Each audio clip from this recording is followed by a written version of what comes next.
성부와 성자와 성령의 이름으로 말씀드립니다. 한 주간 동안 안녕하셨는지요? 참으로 많은 비가 내렸던 지난주였습니다. 제게 있어서 어딘가에 부딪혀 소리를 내며 자신의 존재감을 알리며 쏟아지는 비는 아무 소리 없이 빛을 통해 슬며시 자신의 존재감을 알리는 태양보다는 편하지 않은 존재임에 틀림없습니다. 변덕스러운 날씨로 인해 축 처지기 쉬운 때입니다. 아무쪼록 여름 이생에 만전을 기하시길 바랍니다. 오늘 일독서인 창세기에 등장하는 아브라함은 일생을 통해 하느님으로부터 많은 시험을 받은 사람입니다. 어쩌면 그의 삶은 시험의 연속이었는지도 모릅니다. 달리 말하면 아브라함은 하나님과 인간 사이의 관계의 본질이 하나님이 제시하는 시험에 잘 응답함에 있음을 보여주는 최고의 사례인 것입니다. 그래서 하나님과 올바른 관계를 맺고자 하는 사람은 아브라함처럼 행동하라고 하나님은 그를 당신의 말씀의 시작인 창세기에 등장시켜 우리의 모범으로 삼으신 것입니다. 하나님은 창세기 12장에서 아브라함에게 첫 번째 시험을 내리십니다. 그것은 고향과 친척과 아비의 집을 떠나 당신이 장차 보여줄 땅일 가나안으로 가라는 시험이었습니다. 시험에 대한 보상은 하나님이 아브라함으로 하여금 큰 민족이 되게 하고 아브라함의 이름이 남에게 복을 끼치는 이름이 될 것이라는 것이었습니다. 그러나 그렇게 도달한 땅에서 아브라함은 흉년을 맞게 되어 이집트로 옮기게 됩니다. 거기서 그는 이집트인들을 두려워한 나머지 스스로의 꾀임에 빠지게 되는데 아내 사라를 동생이라 속이고 이집트 왕의 소실로 삼게 하는 행동이었습니다. 그러나 왕은 아브라함의 아내 사라를 불러들인 벌로 온 가족과 함께 하느님으로부터 무서운 재앙을 받게 됩니다. 물론 안정된 고향의 삶을 포기하고 미지의 세계로 떠날 수 있다는 것은 아브라함이 대단한 믿음을 지녔음을 의미합니다. 그러나 사라의 경우에서 보듯이 그의 믿음은 온전한 순종이라고 할 수 없었습니다. 이렇게 아브라함은 하나님이 자신에게 내린 첫 시험을 제대로 통과하지 못했습니다. 하나님이 아브라함에게 내린 두 번째 시험은 조카인 롯과 헤어지라는 것이었습니다. 하나님은 아브라함이 고향을 떠날 때 조카인 롯을 데리고 떠나라는 말씀을 하지 않으셨습니다. 왜냐하면 롯은 아브라함과는 결이 다른 사람이었기 때문입니다. 그러나 아브라함은 삼촌으로서의 살아온 정과 또 막상 새로운 길을 떠나는 두려움으로 인해 롯에게 의지하려는 마음으로 그와 함께 떠납니다. 롯 역시 파란만장한 인생을 산 사람이었습니다. 아브라함을 따라 나선 롯은 자신이 기르는 양의 숫자가 많아지게 되고 그의 목동들이 아브라함의 목동들과 갈등을 일으키게 됩니다. 이를 보다 못한 아브라함은 롯에게 정착할 곳을 먼저 정하면 자신은 그 반대편에 자리를 잡겠다고 말을 합니다.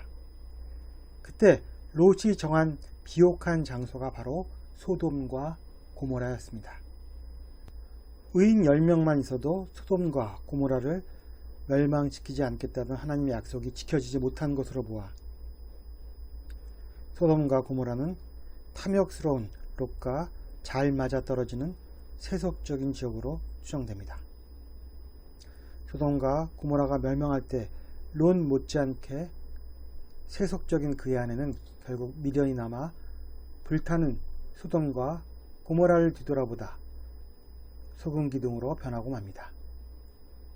누가복음에서 예수께서 종말에 관한 비유를 드시며 또한 롯 시대와 같은 일도 일어날 것이다.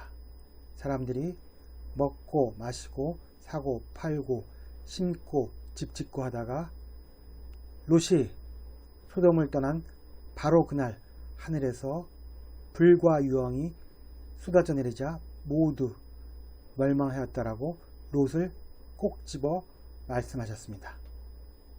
이 말씀으로 보아 롯은 아브라함과는 달리 세상에서 빛과 소금의 역할을 하지 못한 연약한 신앙인의 대표적인 존재로 꼽히는 인물임을 알 수 있습니다.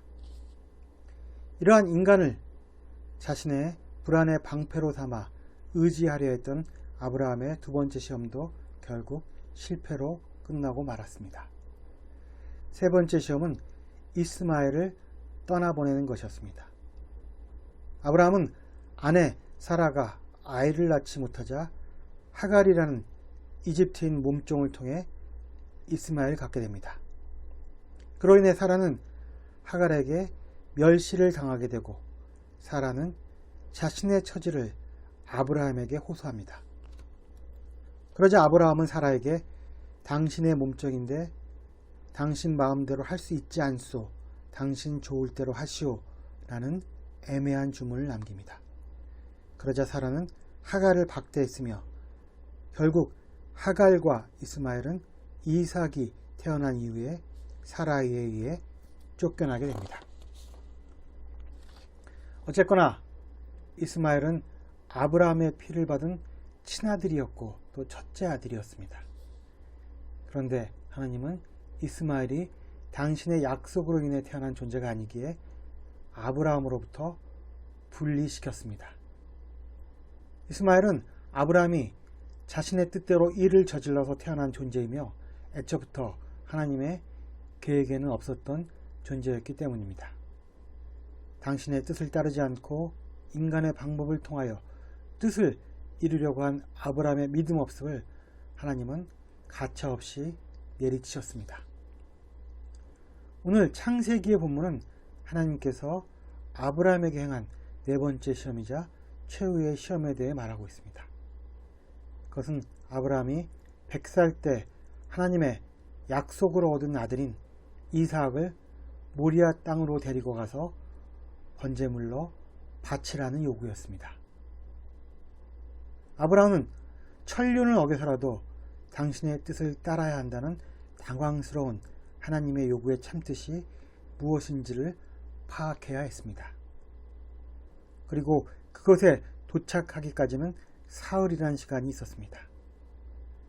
즉 아브라함에게는 사흘이라는 선택의 시간이 있었기에 숙고했습니다. 그는 과거 하나님께서 자신에게 내린 시험에서 자신이 번번이 실패했음을 기억해냈을 것입니다.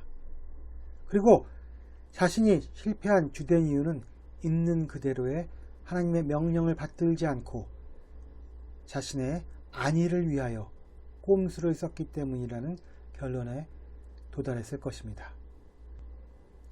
그 사흘은 비록 하나님의 명령을 받아 고향을 떠났지만 사라를 동생으로 속인 일, 롯과의 동행, 그리고 이스마엘의 출생들, 하나님께서 명시적으로 금지하지 않으셨다는 이유로 인해 스스로를 합리화하여 버린 일들이 하나님에 의해 여지없이 깨져나갔음을 되짚어보는 시간이기도 했습니다. 그리고 사흘 뒤 아브라함은 모리아산에서 이렇게 결정을 내렸을 것입니다. 그래, 이번에는 있는 그대로 하나님의 말씀을 따라보자. 번제물로 드릴 어린 양이 어디 있냐는 아들 이삭의 천진난만한 질문에 아브라함은 이삭과 눈을 맞추지 못한 채 울컥했을 것이며, 얘야, 번제물로 드릴 양은 하나님께서 손수 마련하시단다 라고 답합니다. 하나님과의 오랜 시간의 동행이 이런 파국으로 끝날 수 있다는 원통한 마음이 몰려오지만 이번에는 있는 그대로 당신의 말씀을 따르는 길을 선택합니다. 그리고 이삭을 묶고 제단에 장작 더미 위에 올려놓고 칼을 잡아 그를 찌르려고 하였습니다. 그때 하나님의 천사가 그를 부르는 소리를 듣습니다. 아브라함아, 아브라함아, 그 아이에게 손을 대지 말아라. 머리털 하나라도 상하게 하지 말라. 나는 내가 얼마나 나를 공경하는지 알았다. 너는 하나밖에 없는 아들마저도 서슴지 않고 나에게 바쳤다.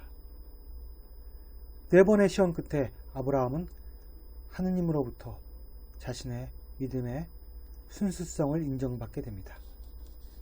시험의 목적은 아무런 의심 없는 순수한 신앙의 획득이었습니다.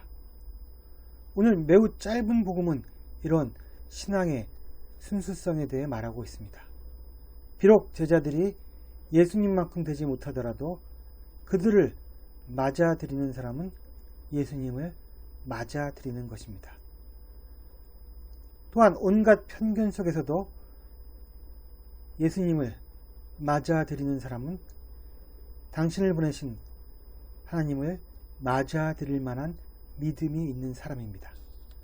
또 예언자를 예언자로 맞이하는 사람은 예언자가 받을 상을 받고, 옳은 사람을 옳은 사람이라고 맞는 사람은 옳은 사람이 받을 상을 받고, 주님의 제자라고 하여 냉수 한 그릇이라도 주는 사람은 그 냉수 한 그릇을 베푼 마음에 대한 상을 받게 될 것입니다.